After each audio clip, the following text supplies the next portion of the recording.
y'all. Today I'm actually back at Boxable. I want to be in a position to give you information about what Boxable really is about, to see if it's something that interests you and how you can help the new housing market, whether you're actually trying to be an investor for the company itself, whether you're actually trying to make sure that you have the ability to buy it for your own purposes and living reasons. But the main concept is having the knowledge to make a decision. So we're going to be talking with Galiano Tiramani today, and he's going to give us greater details about different things that we ask. I have a few friends that send in a few different details, different questions that they have. They're investors right now as well, and I'd love to get greater details. So we're going to pick Galiano's brain. Welcome to Boxable. Welcome to you to Boxable. Boxable is a company that I have watched because of great marketing by this dude right here. And the coolest thing about it is he has the ability to know the product so well and is a visionary. So he's the CEO, the co-founder, the son of the duo, Galiano Tiramani. Well, good stuff. Thanks for coming down. And yeah, we're here in Las Vegas, where our company Boxable is manufacturing houses in a factory in an attempt to make housing more affordable. Man, before we even get into that, we got to talk about the guy who is behind the vision. Let's learn about Galiano. So tell me about like first of all, Galiano, you gotta tell me where you're from, where the family's from. Let's do that part first. Yeah, so I was born in New York City, and my parents both immigrated here from the UK. So my mother grew up in Scotland, and my father grew up in London. And his family's all Italian, though, so it's an Italian name. That's why I was wondering, because I grew up around, I'm from Tickfaw, Louisiana. Shout out to Independence, Louisiana, where we had a crazy number of Italians, man. So I recognize Italian names, man. Yeah. And so it's like when I saw it, I was like, okay, well, maybe from Italy or whatever, but that's good to know, man. That's right. That's good. So New Yorker, right? Yeah, and I grew up like right next door in Greenwich, Connecticut, so like 30 minutes from New York City. Okay, gotcha. Yeah. And so just to hit about a few different details about the family situation. I know you have a wife and some kids. Yeah, I got a wife and 4 kids, like 6, 7, 2, and 2, and I got a brother and a sister as well, and my mother and father both live here in Vegas as well. Gotcha. That's awesome. Yeah. So I want to pause on that last part. 2 and 2 that are not twins. If you don't mind going into that and kind of like how you they're about a month apart, so they're not twins, and that's because my wife gave birth to one, and then a surrogate gave birth to the other. So we decided to outsource some of the work there on doing the pregnancy, and it was pretty good experience. We found a really nice girl who lives in town who had the baby. We still are in talk with her, and she comes and visits sometimes. But it's our genetics, it's our egg and sperm in there. And then I got 3 more frozen ones, 3 more frozen boys. So they're on deck to be deployed next. Do you have any girls, bro? Yeah, and technically the girl was the 7th one to be conceived. So It took 7 tries, but we got the girl. That was one of the reasons we kept trying, was to get a girl. Gotcha. And I'm a girl dad, so. Yeah. Shout out to girl dads everywhere. But how many do you really want, man? I don't know. I mean, I'd like to get these other 3 out, and then we'll see what happens. That'd be 7. Yeah. That'd be 7. Boosie want 10. I think. It's Nick Cannon. It's too much work. I can barely handle anything in life in general, and I'm in over my head a little bit on the kid situation. Dude, I'm one of 6. I'm one of 6 kids. I have no clue how my parents did it. It's completely insane. All they do is like scream and run around and like jump off stuff and hurt themselves, and it's like total madness.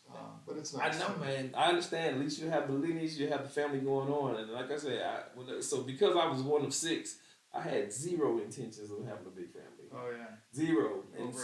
And so kind of let's go into the next part, man. Go to the conversation about your background from a entrepreneur perspective, what you started thinking about fresh out of high school or whatever. Well, I definitely never wanted to have a job, and I don't think I'm really employable because I'm kind of weird. I honestly, like, when I was a kid, I remember dreading the thought of having to get up and go to work for someone else, and then just kind of naturally I ended up doing my own thing here and there. Before Boxable, I had a big marijuana operation in Northern California, and that was quite the experience out in the Wild West. Totally crazy stuff. Let's make sure I pause on that. Marijuana legal, illegal. Just want to make sure that people know. Boom. So just want to let you know he knows the industry, both sides of the coin. Yeah, I got arrested in the end. Actually, I got charged. They let me off of probation. But so On distribution, or what? They charged me with manufacturing a controlled substance and selling, trafficking marijuana, and This is all still in New York, right? this was California. California. Yeah. Was this before it was legal, or? Yeah, so they had medical legalization in California for like the past 20 years, but it wasn't really legal because there was no pathway set up for people to operate. So medical legalization in California was more of a legal defense than anything else. So they didn't say, oh, you can get a license and do it legally. They just said, oh, if you get arrested, you can say it's medical and probably get off without going to prison. So I kind of landed in California by accident just on vacation and liked it there and never left. And then all of a sudden I see people making a lot of money with marijuana and I'm like, all right, let me look into this a little. And I found an angle and ran with it. And before I knew it, it was a pretty big operation. I did have a license at my farm, but it wasn't enough.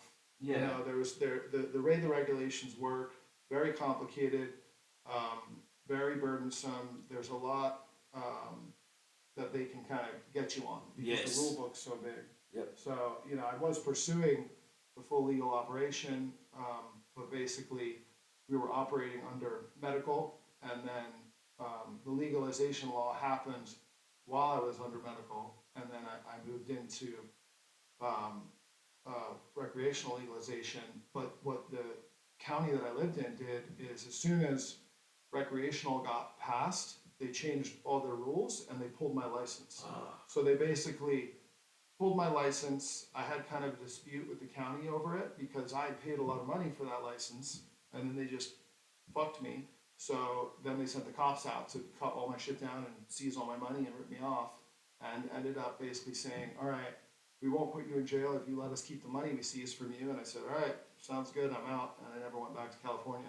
Never did you. So that means all of the clients, all of the growth that you had just went to kaput, just straight Well, zero? so I did sell the operation for like not what it was worth, but I did get a little bit out of it in the end. At that point, was it multi-million or? So the revenues I was doing, I don't know if I should really mention that on camera. Yeah. But it was quite a lot. It was a very big operation. It was very high volume. The other thing I did too is it wasn't just growing marijuana. I had the license for growing marijuana, and I realized like this isn't scalable because I'm only allowed to grow so much. Yeah. But then I set up a hash oil lab. So it's like a big kind of chemistry lab like you see in Breaking Bad, you know, that show. And I had basically gone from no knowledge or experience in it to this huge advanced laboratory. And then we were processing, you know, like 500 pounds a day of marijuana into oil, and then was selling the oil for like vape cartridges and stuff. So that was a fun, you know, science experiment, learning curve on that. But that was where the big money came from, was the hash oil production, because on that one, I was buying the waste products. So when you grow a weed plant, you have the buds that people smoke, and then you have all the trimmings and the stems and all that. So I would buy. People don't need to throw away. They throw that away. So I would buy that for pennies on the dollar. Then I would extract oil out of it and sell the oil, and the money on it was really good. And of course, at that point, this is the trash. This is the full epitome of one man's trash is literally another man's treasure. It was definitely treasure. Yeah. And this is what they're like. Remember the songs that say "No sticks, no stems," but you were making crazy money on the sticks and stems. Yeah. And then I think a part of that oil could have also been used in some of the other products that people use, like lotions, soaps. Yeah, we did it all. We had the raw oil that we would sell. We had the oil packaged into vape cartridges. We had edible products. So I would either sell in bulk, or I also had products that we would package. So I had people working for me that would just package all day. And was that scalable, or was that scalable, or was that something else? Most of the volume came from, you know, kind of the wholesale raw oil. Yeah. I didn't have as big of sales on the packaged stuff. But yeah, I mean, the whole thing was crazy learning experience. And how many years you think you were doing that part? I think around I think it was like 2014 to 2017, 2018, something like that. Basically, at the end of that, the business was kind of on autopilot, and it was great. And so I was looking for other projects. And then I talked to my dad about doing Boxable. And he said, "Yeah, let's give it a try." And then I made a website and a bunch of pictures and started showing it to people and getting interest and traction. And now here we are. So go back to those stages. So you transition from what I read about you in your dad's garage, putting molding pieces together and Yeah. trying to figure out different uniqueness. And some of those pieces, some of those designs still exist today. Now you got 3 factories. Yeah. So started off trying to, solve a bunch of different problems that exist in housing. And at the beginning was just doing a tremendous amount of R&D where I was just messing around with stuff in the garage, figuring out different materials to use, different ways to build. We were engineering the product, and then we ended up getting invited to the Builder Show in Vegas. So we built the first prototype and displayed that at the show. Okay. And people were interested. And that was it. So Vegas was still once again director of marketing, and so you might have a great product, but if nobody knows about it, it's like it's just a thought. Yeah, exactly, and that's like super important with any business. And if you can get enough people to see what you're doing, you're going to find the people that it resonates with, and you're going to get what you need out of them, and that might be sales, that might be employees finding out about you, partners, investors. So I didn't really have any experience in marketing, but turned out, got really good at it.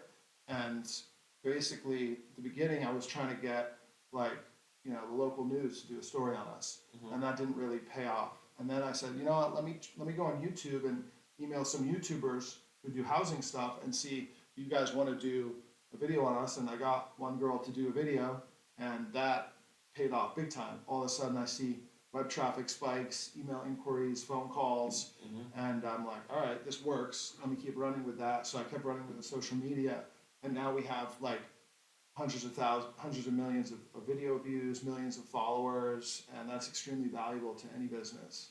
Yeah, let me dap you up a little bit on something, man. You swaggy, bro.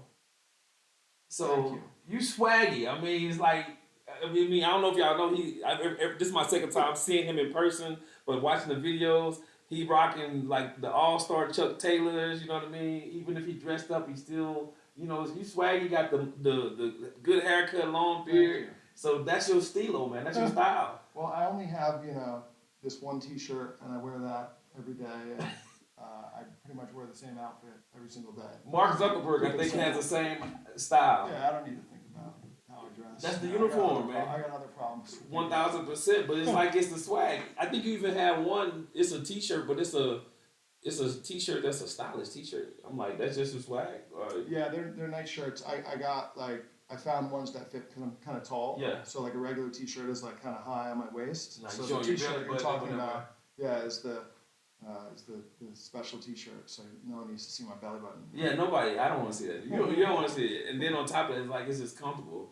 These days, like right now, you see me in a sweater and he's in a shorts. So it's cold in Vegas, man.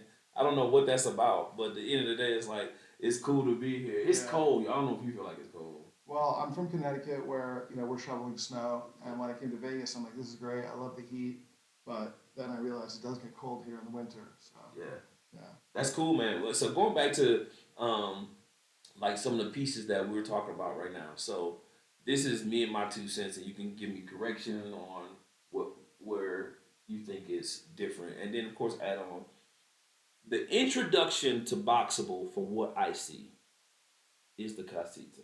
Yep. But that is the tip of the iceberg. Exactly. The biggest piece that people are overlooking is the fact that you're saying we want to manufacture a house like car manufacturers manufacture a car. Exactly.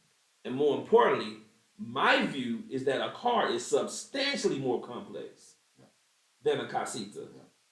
So going to I almost want to skip. I almost want to spend more time on that, but it's like I can't get to that before we talk about the casita. But at least go there first. You know what I mean? Well, you're right. I believe a car is more complicated, probably more parts, but they do really advanced, rapid mass production of that, and that's one of the best examples of advanced assembly line production, where you get tremendous efficiencies by doing it that way.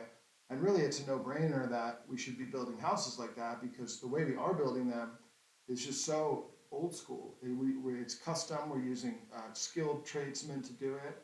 It's like an art, you know. I mean, it's extremely inefficient, and you know the results are in on that. We have housing affordability issues and housing shortages as a result. So, you know, most of these car factories are putting out one car every minute, so or less. So why can't we just do that with houses? And that's what we're working on at Boxable, is solving the various problems that have stopped that from happening, so that we can take advantage of that and bring down the costs and build more houses. And I think it's working, you know, and we are seeing, you know, our costs coming down and down over time.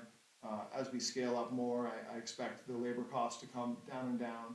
You could imagine like a regular house, a huge percentage of the cost must be the labor because it's inefficient the way they're doing it. But I believe, you know, the labor, if you're doing it in a factory, can be almost next to nothing once you get those assembly line principles.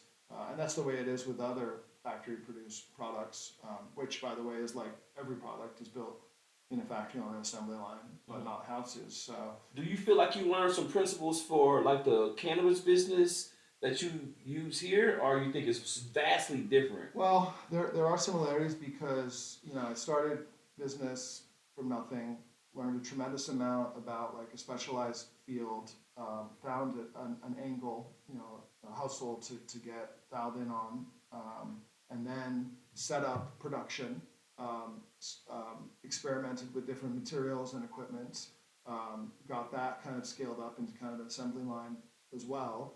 And yeah, there's a lot of similarities and things I learned there that helped me here.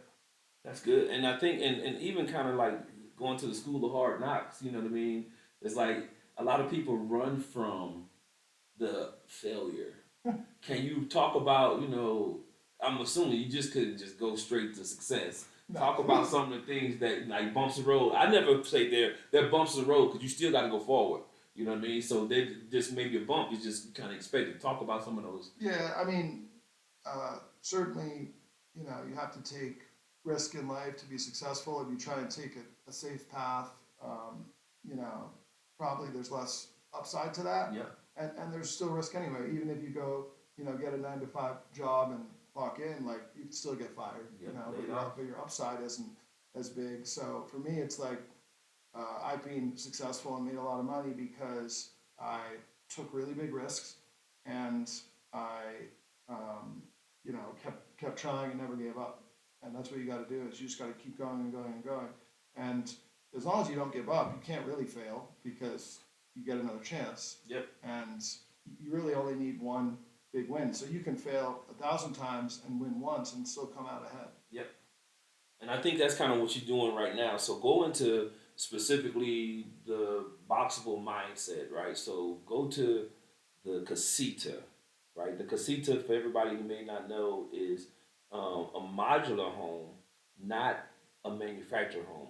Yep. And so I want Galiano to really talk about Yeah. one, that difference, and then how it also separates itself from a tiny home. So those Yeah. three kind of nomenclature. So there is a federal code called HUD code where they build trailer houses. So like a trailer park, double wide manufactured home. That's a home that's built to a different code and with a different regulatory approval process than a regular standard house.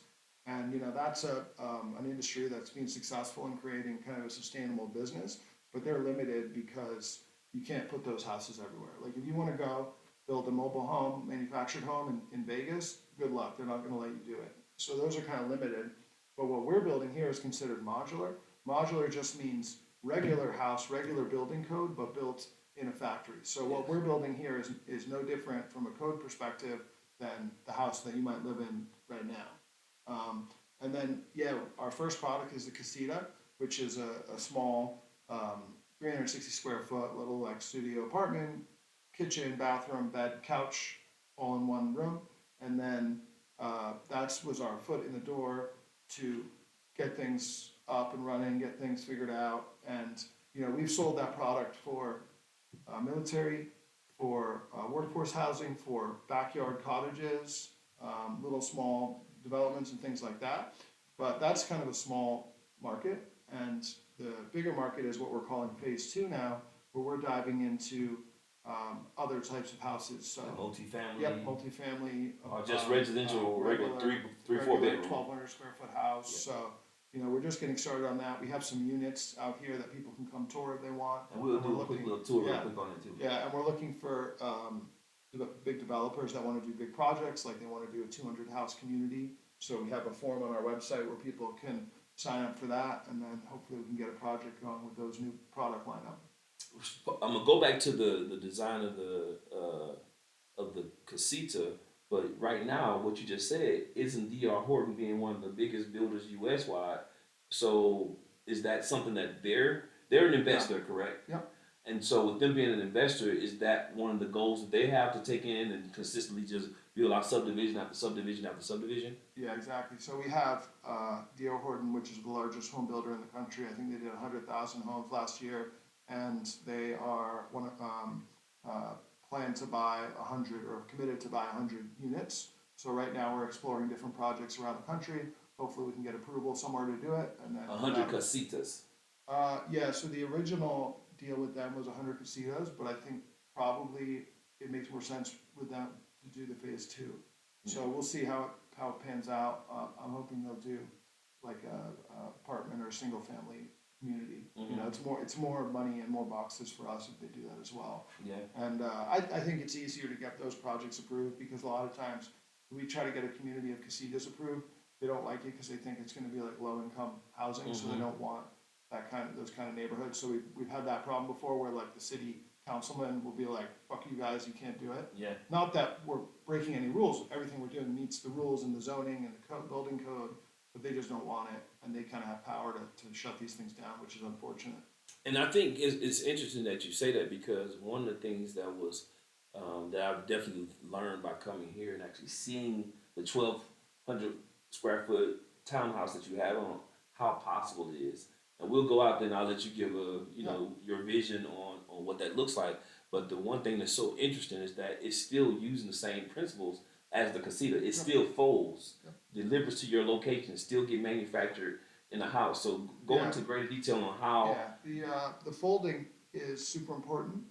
So the houses fold up, and the reason they fold up is so they can fit on the road. Because the reason that houses aren't mass produced in a factory is they're too big to fit on the road, so therefore they have to build them on site. So our idea is make them fit on the road so that the shipping costs aren't really high.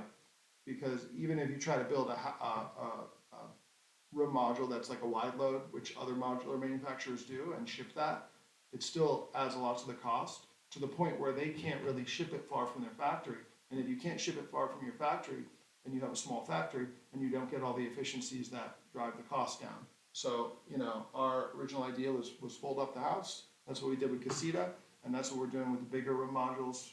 So Casitas, like let's say 20 by 20 feet. Yes. We're going to have other modules that are 20 by 30 feet, 20 by 40 feet, and that's about as big as you need to go to then connect those rooms together to make bigger houses.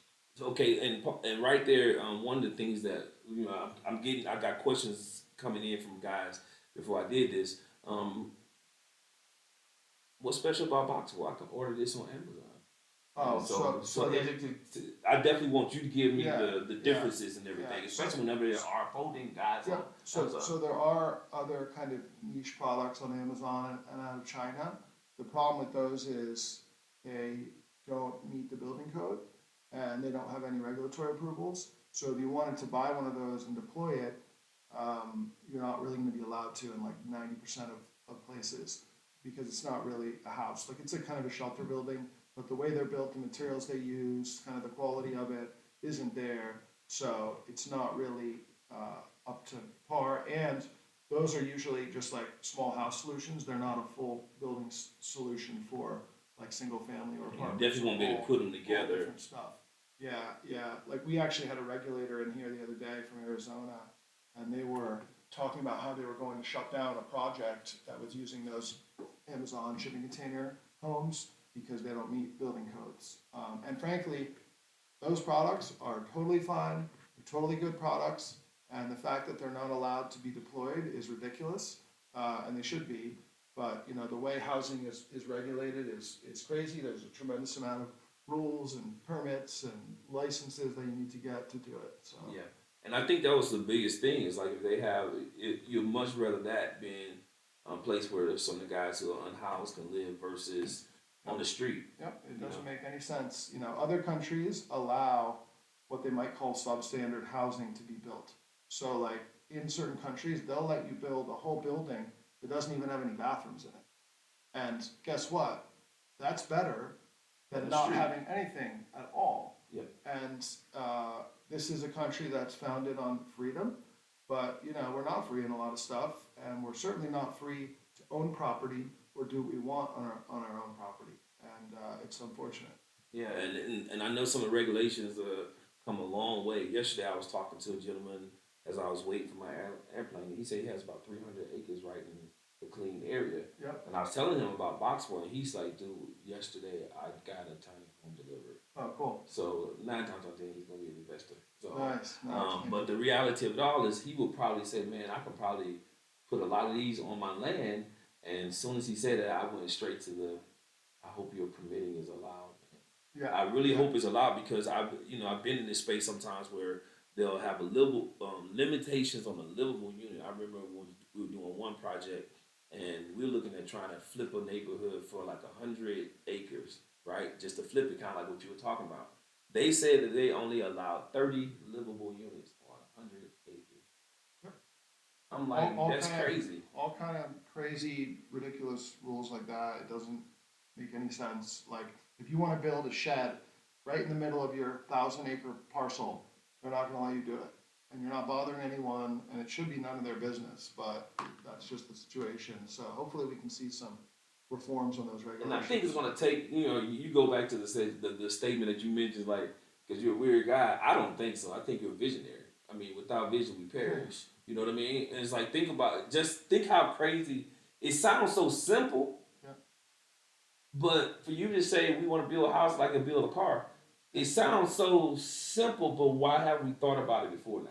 Yeah, no one's done it. You know what I No mean? one's done it in a way that's worked or made an impact or taken market share. And just a simple folding. Now it's not simple, but it really is folding. Yep.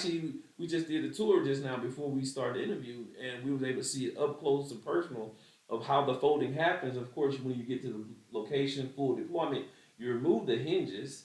Yep. But any given time, technically speaking, if you want to move it again, you just put the hinges back there and fold it, move it to a different location. Now, be mindful, it's not really intended for that purpose, right?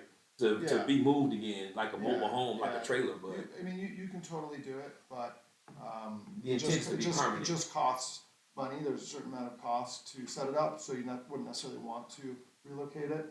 But you know, we've relocated our units, 50 times. Yeah. Show models that we use. That's awesome. And one of the things that did come up, one of the guys that is an investor, he mentioned the question of like hurricane season and things of that nature. So can you go into the durability? Because I'm from Louisiana. Yep. A lot of guys in Florida. Two of my brothers in Florida. So hurricane is just a way of life. You know what I mean? Yeah. So you want to talk a little bit about the durability of them? Yeah, they do have like high wind ratings on them. We engineered them to work in most of the country, so it's a really nice, high quality, strong product. And in fact, I think our product is stronger and better than most other housing solutions out there because we're trying to build one product that works for the whole country. So it needs to meet all the different requirements all in one product. So instead of building a house just for California that maybe doesn't have high wind because you don't have high winds in California, we have to make our California house be able to handle Florida winds. So, on all these different fronts, energy, wind, all this stuff, we try to bump it up to the max. And even right now, the other piece is that they're metal walls, so they're fire resistant. Isn't that correct? Yeah, we do have a degree of like fire resistance on them. Our next gen will have like a multi-hour fire rating, so the same fire rating that you need for a multifamily project, which is a higher standard. We're gonna have that in most all of our houses probably. So I know you can't really make any real claims of what would have happened if you had a casita in the LA fires, but what kind of fires were those? Were those like 1 hour fires, 2 hour No, fires? it'd be burned to a crisp. So even the casita would have been burnt Nothing up. can handle that. Wow, Nothing can wow, handle wow. that. It's insane. You'll have like steel melting and stuff. Wow. But what it is inside the house, let's say your couch lights on fire. Your walls have to not collapse within 2 hours in a multifamily scenario so that the neighbor can get out. So basically, when you have a multifamily, you need multi-hour rated wall assemblies to give other people time to leave before it spreads. Okay. So you want to keep the fire contained before it spreads and either moves or makes the building collapse. Okay.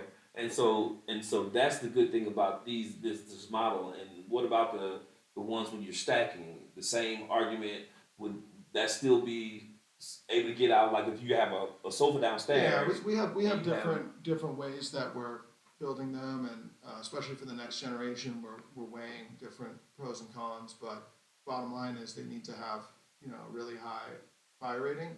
So that's what we're aiming for, and that should be no problem with our next phase 2 models.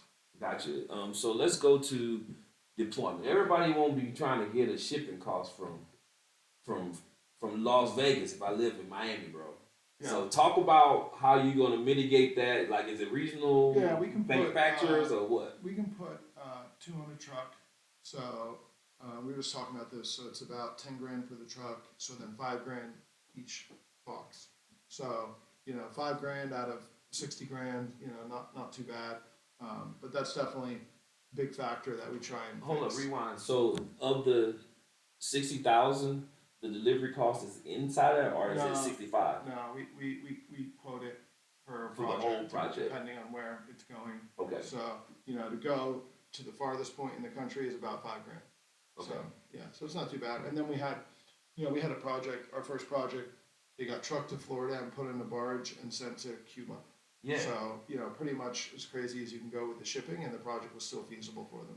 Yeah, and the reason why I'm glad you said that, because I saw on your recent podcast, I think about a week ago, you mentioned that y'all had put something to Cuba. I was curious how you did that, because one of my guys, who's also an investor, he wanted to know, he has his wife has family and land in Haiti. Oh, cool. And so he wanted to see how he can get a casita to Haiti, and maybe multiple. I think that's near Cuba, right? I think so. Don't. Sorry, I don't have the map, and I don't want to lie, but I think it's right. So that'll be the same model. And was that excessively expensive, or? I mean, it's definitely not ideal to be shipping them like really far, but it can be done. Yeah. There's a cost associated with it. I don't know what it would be to do the boat portion of it, because we've done the truck but not the boat yet. So. Would you also is the long-term goal to just have regional manufacturers, like because like at the end of the day, Amazon started out small, but now you got them in every region. They can deliver within hours. We definitely, once we grow enough, we definitely want to have more factories, and we'll place those strategically. So it'll be like the balancing act between how big does the factory have to be to get all the efficiencies versus how many of them should there be to even out the shipping costs. Gotcha. But I think like 2 or 3 factories total in the country, then the shipping costs would be very reasonable to go pretty much anywhere, and then you'd have scale enough in those factories to bring down the manufacturing cost.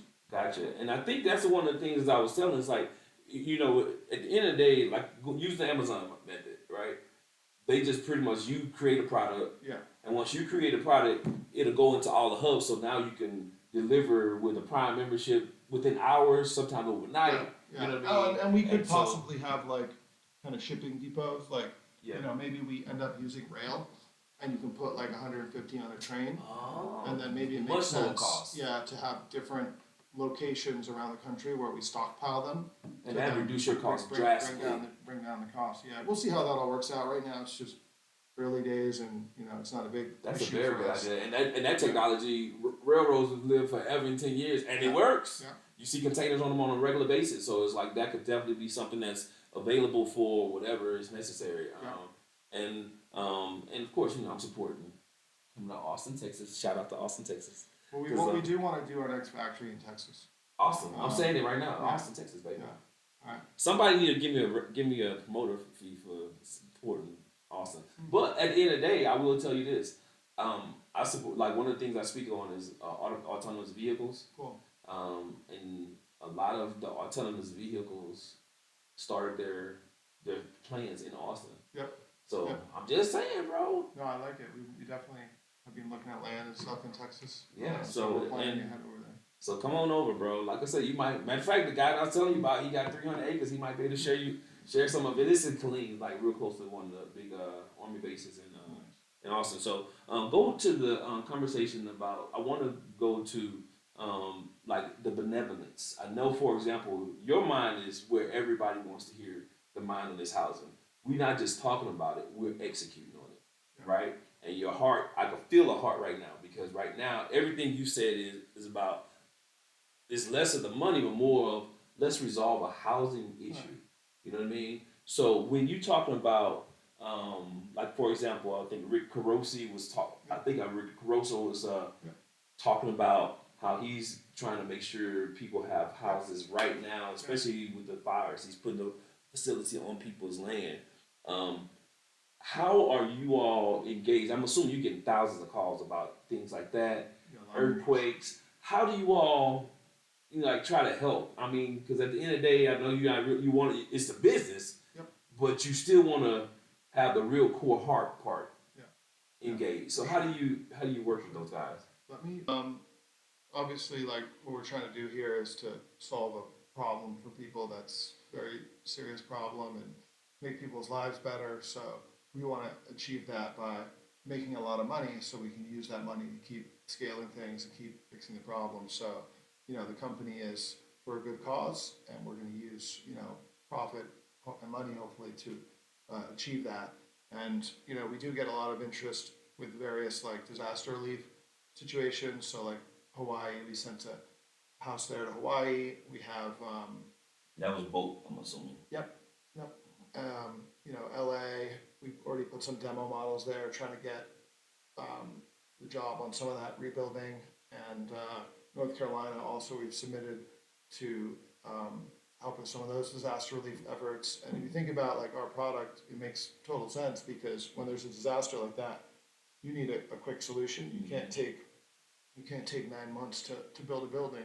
So we got the houses here already built, ready to ship. So hopefully we'll get some of those projects, whether it's through the private sector or maybe through FEMA or some government contract. We're trying to get involved in any of that we can. Because one of the things that came up was like when you have such a solid solution here, um, the earthquakes that happen throughout the states, the ones that happen internationally, Yeah. how especially whenever you have like some that's already built outside, how quickly can they just ship across the pond? Now, Yep. truth be told, they may have fewer regulations, and one of the ones that's Yeah, the they 10,000 ones on Amazon might be just as effective. Yeah, maybe better. And Yeah. so They just had a big earthquake, I think, in Myanmar or something. something like that. Yeah. And so it's like in that situation, it'll be, there's so many different costs that are in place that are barriers to be responsible. Because even once you, like, even though you would say a container can go across the pond, but typically a container is like, what, 2 months to get across the pond? I don't know what that time frame is. Yeah, It's a yeah, long and time. we do have plans for international expansion as well because we think the solution that we have here works everywhere.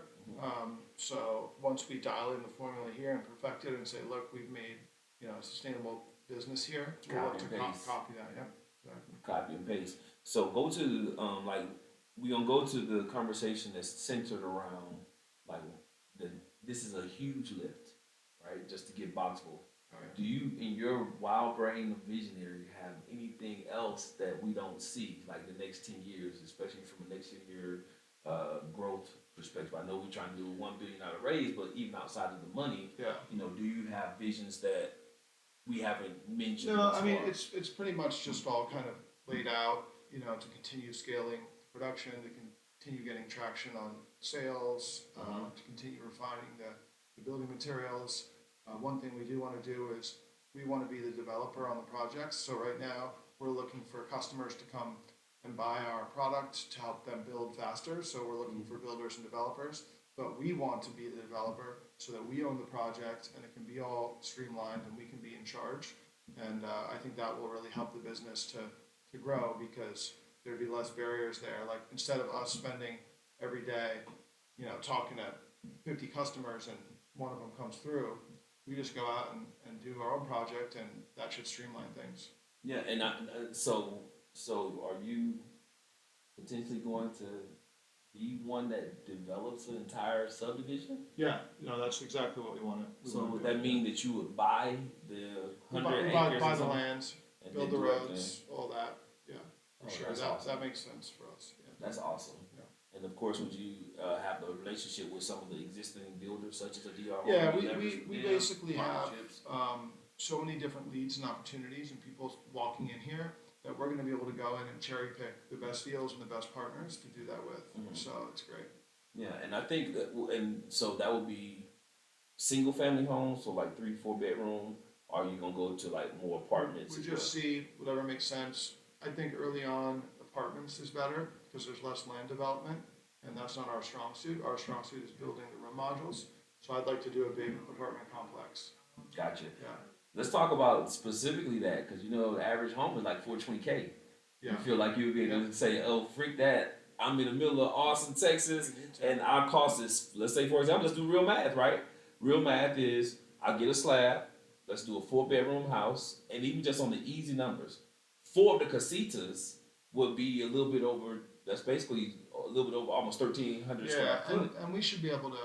and that's come down. 240. Yeah, we should be able to come down more than that. And so you'll be a disruptor to the highest level in a market where you getting you got to realize the one thing that I initially see when I walk in, this is well built.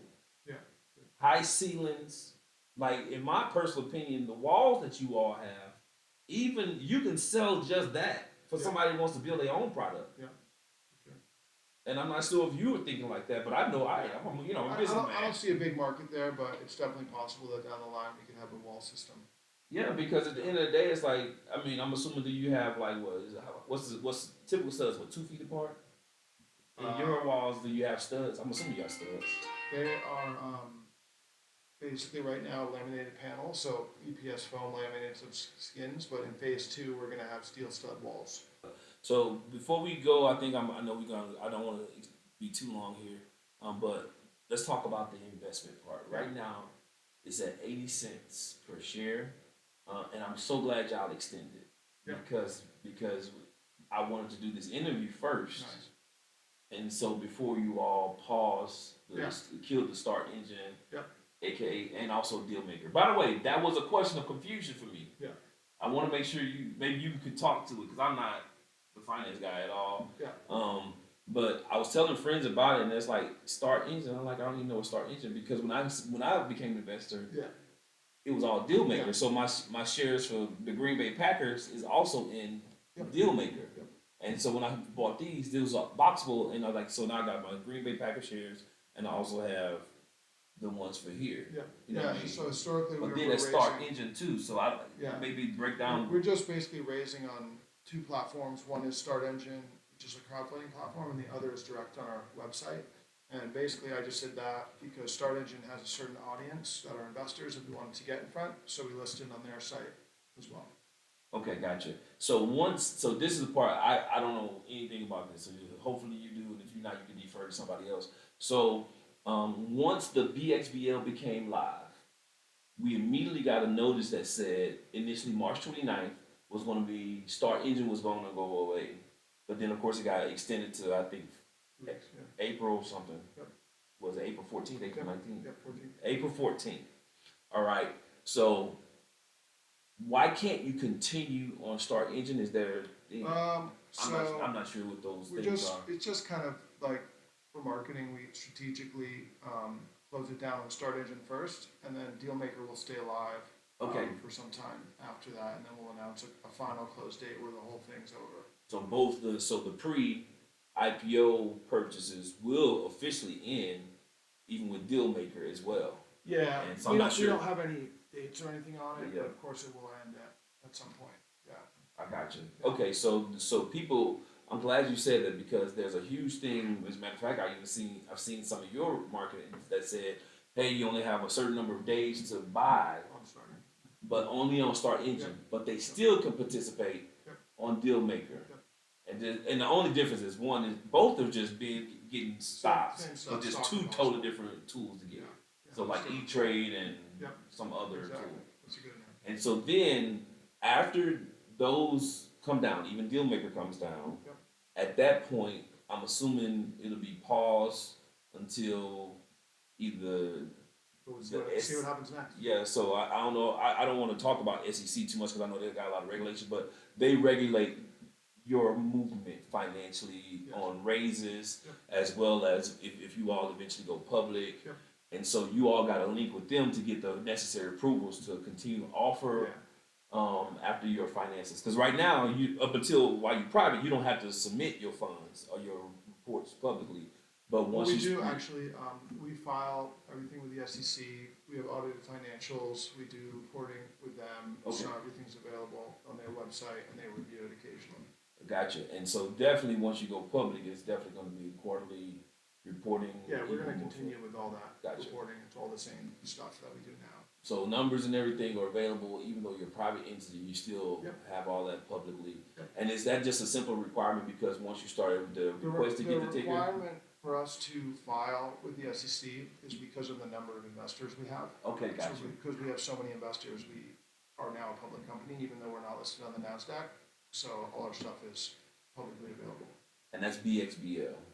The XBL is that Yeah, ticker we symbol. reserve the ticker, so if and when we do go public on the NASDAQ, that should be our ticker. Mhm. Yeah. Gotcha. And I think the biggest thing that I am happy for you all and is because I'm thankful that first of all we just randomly found out about it. You know, you all, I'm not gonna say randomly found out about it. Yeah. You have personally marketed Galiano to invest. Yep. You have done that. Yep. This is what I deem to be the next Uber, next Airbnb. And this is not me blowing smoke. Once again, I don't do the finance to the levels that people stock trade and everything. But for what I see, the transformation of how houses are built will be super wildly successful. Yeah. And so that's what gets me so excited about it, and that's why I chose to be an investor, right? And so with that said, give me greater detail on you all deciding to allow people to come in as low as 1,000. Yeah, we just, back in the day when I was trying to raise money, I wasn't having big success with like regular big dogs. They didn't really understand what we were doing. They were more interested in software things. And so people were asking to invest. And I said, let me see if I can allow them to do that. And we figured out how to do it with the SEC. And then it just worked really well. So we kept running with it, kept doubling down on it. Now we're one of the more successful crowd funds out there. So it's really paid off. And I'd recommend anybody who's trying to raise money to look into that as an option. And I want to make sure people understand, like if you go to Start Engine will say we raised 6 million, 7 million, but you raise collectively how much now? That's At you least allowed to see? over $180 million. Yeah, so that's what I'm saying. So I think I want people to know that whenever you go to Start Engine and you will see that their amount, that's just what was raised through them. Yeah. And then there are other tools that have raised that collective 1 million. Is there such a thing as somebody say, hey, I want to donate 3 million, 10 million? They still go through Dealmaker, or there's a different strategy? They would as still a go credit fund? through our website as accredited, and we do have bigger check size investors and bigger discounts for people to put in more money. Okay. Yeah. And that's still, eventually, when Start Engine goes away, the accredited goes through one process. Yes. And then the non-accredited Yes. goes through. And for those who don't know accredited, I want to hear from you. Yeah. What is So accredited versus not accredited accredited? is if you have a higher net worth over $1 million or make over 200,000 annual income, then you're considered accredited, and then there's less like kind of requirements and protections in place for those investors because they're considered more sophisticated.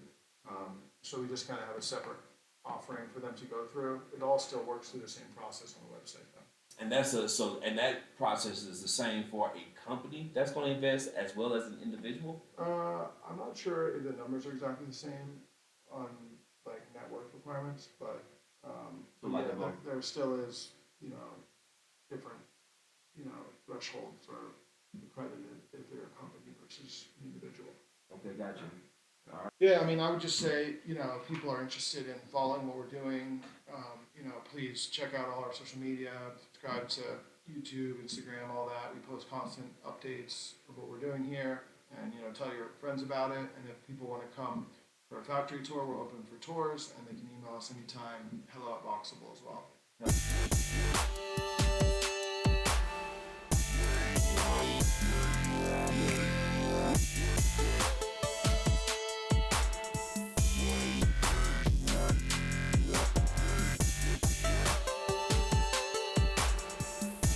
In action. All right, guys, so we're here at the Boxable factory, and these are some of our new products that we're kind of showcasing here. So this is our next generation method of building houses using some different materials, taking everything we've learned and implementing it into this new product. And then it also is a new floor plan. So this is for phase 2, which is going to be like apartments, single family, different houses. So here's a little townhouse. It's 800 square foot unit, and then the baby box product as well.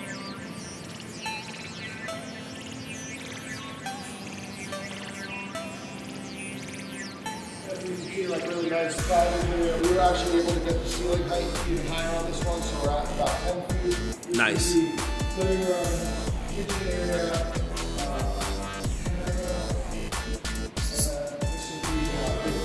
A big closet. Closet slash office slash. Yeah, whatever you want to make it. And, Same, and by the way, that's the same on the other side. yeah, same thing. This is like a townhouse. They're pink right now, but we would put cladding on them. We just haven't built that yet. The pink is that a Owen Corning thing? Yeah, it's own corners, it's an insulation and a sheathing. Okay, gotcha. Kitchen down here, and then of course we can stack the boxes. And by the way, all of these that we're talking about are still folded houses, right? Yeah, so this is 2 boxes that connects together, and each one of these boxes folds up so that it can chill. Okay, and so up here, this is like a little foyer. Clearly they could do something, but I guess this could potentially be like washing machine and dryer. Yeah, anything you want, maybe a little chair or whatever. Gotcha. So, and then bathroom here. This one doesn't have, of course, the water hookups just yet. Yeah, just this for is prototype. So just we prototype. quote, And not real windows. Yeah, we'll get that all in the next soon. The one thing that I did want to ask you, and I guess now that we inside the house, let's go to. I guess we can go to the other one. Sorry? Let's go. Yeah, we go in this one just so it'll kill some of the background noise. And then this is our new, even smaller house product. We're going to retail this for $20,000. We think this will be like one of the most affordable housing solutions out there. It will remain on the hitch? It's on a trailer. So technically it's actually an RV, not a house. And by the way, it's squatted so low because they literally have air boxes on these. Gotcha. Kitchen, bathroom, couch, and then the couch, built out into a bed here. So this is really like, we were trying to reduce like all the friction points. That's what I want to stay right there because I want you to stay in that frame. All right. So this is one question. I'm gonna be an antagonist, Galiano. Yeah. All right. So I renovated a house. Remember I told you the one we did, and I renovated an apartment, 500 square feet, and I'm being real generous to be honest with you. I'd say 525. And so we tried to use the space as much as we could. Right. One of the things I decided to do was make sure that like the stove, for example, my stove is almost, I would probably say at a max 2/3 the size of your full stove. Yeah. It's still 4 burners. Yeah. The oven is there, but it's much smaller. That saves me some space. Yeah. I also did like instead of the full range, not the full range, the full microwave. It's still a microwave, but it's a little bit smaller. Matter of fact, it's a 3-in-1. So it's a air fryer, microwave, convection oven and something else. I think it's 4-in-1 or something like that. Whatever it is, it was substantially smaller. I know you got to have a reason for using the big appliance. Our refrigerator is about the same size though, but in the dishwasher, those can be smaller too. So break it down. Clearly, you got a business goal of why you keep the full big refrigerators when I think the customer, in my opinion, would be cool with the smaller ones. I agree with you. I like to use the smaller appliances in the Casita, but I think Paolo wanted to have like full size stuff, just so that he didn't feel like he was compromising in making the smaller house. Okay. But I think it was overkill because you're only going to have 1 or 2 people living there, so you just don't need as much space. Yeah, and I think when I did it, man, it literally is a 4-burner, or even the RVs got 3, and people live in RVs, nobody's complaining. And my refrigerator in the RV is still much smaller, similar to these, you know. And so, but when you get into a small space, my thought is that nobody would be mad with having smaller appliances because you're trying to maximize the spaces as much as you can. Does that make sense? No, I totally agree with you. Like literally, like think about it. Like literally, the way that it's outfitted right now, you could potentially,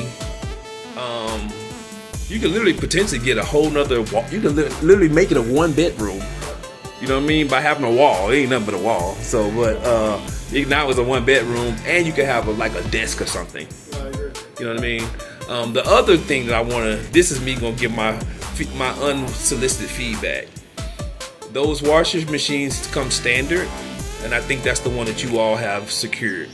The all-in-one combo. Yep. They suck because it take like, only because they don't suck, but they take like, from somebody who does like, this is my example. Yeah. I have Airbnb, right? And I'm blessed enough to have had the training and I have the time that I clean my own houses, right? If I'm not available, then I hire somebody to do it, right? So I'm here right now, somebody's checking in later on today, right? So I have somebody to clean my house. But sometimes I'll have somebody check in, and check out at 11 and check in at 3. I'm using my washing machine and dryer.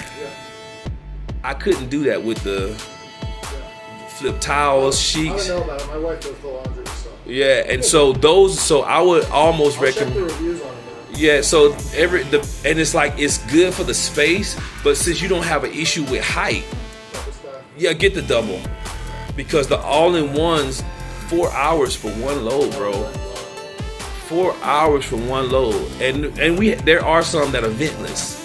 So the dryer is ventless, and you don't have to have an exhaust if you don't care about that. And that's what we deploy in ours.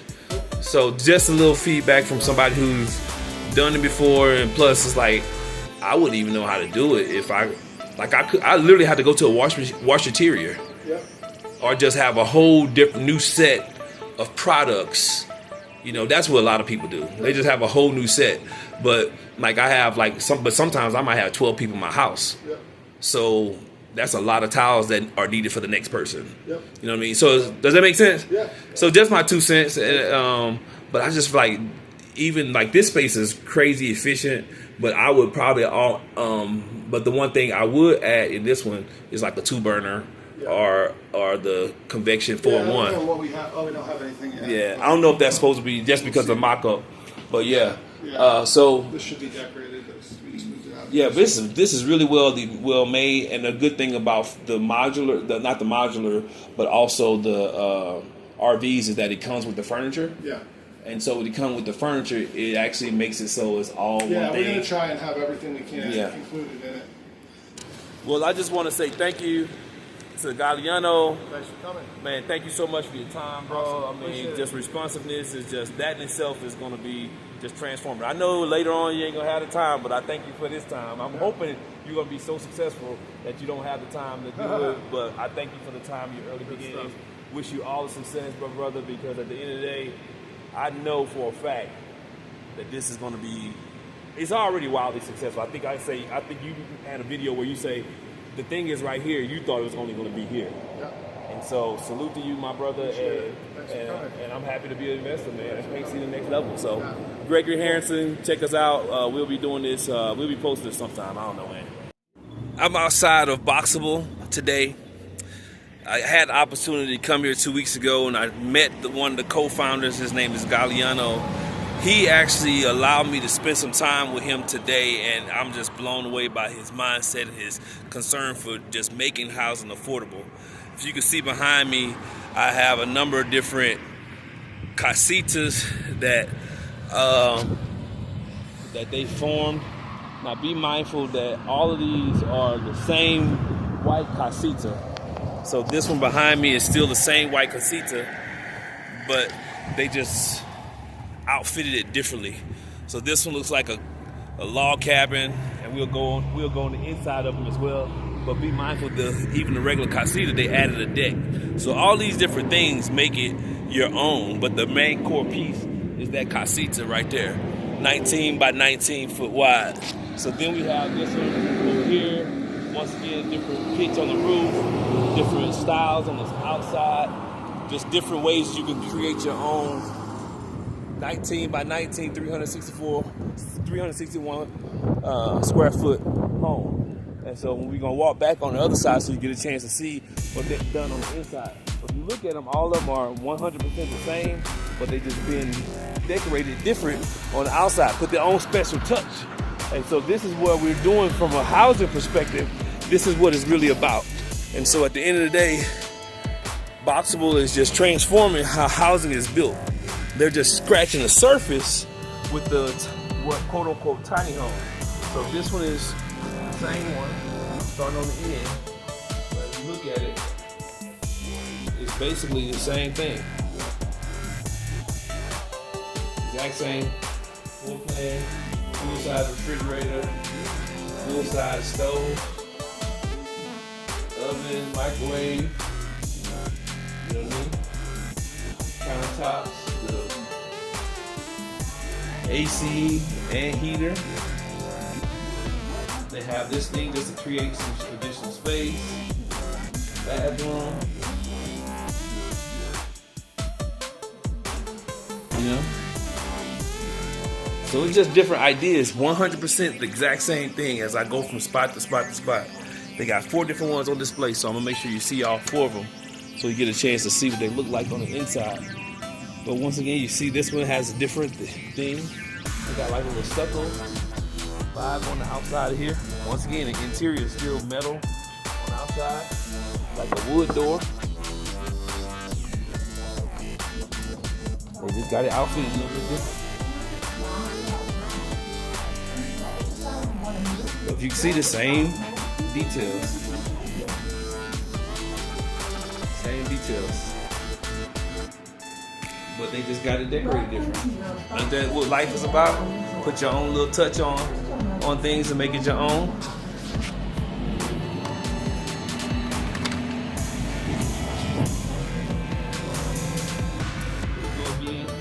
Got these little panels on the side. This looks like but it's still made your own. Different decorations. Right? So this stove is actually not as big as a regular one would, but it still could be, in my opinion, a little bit smaller than even that. Save a little bit of space. They got the bar. Same thing.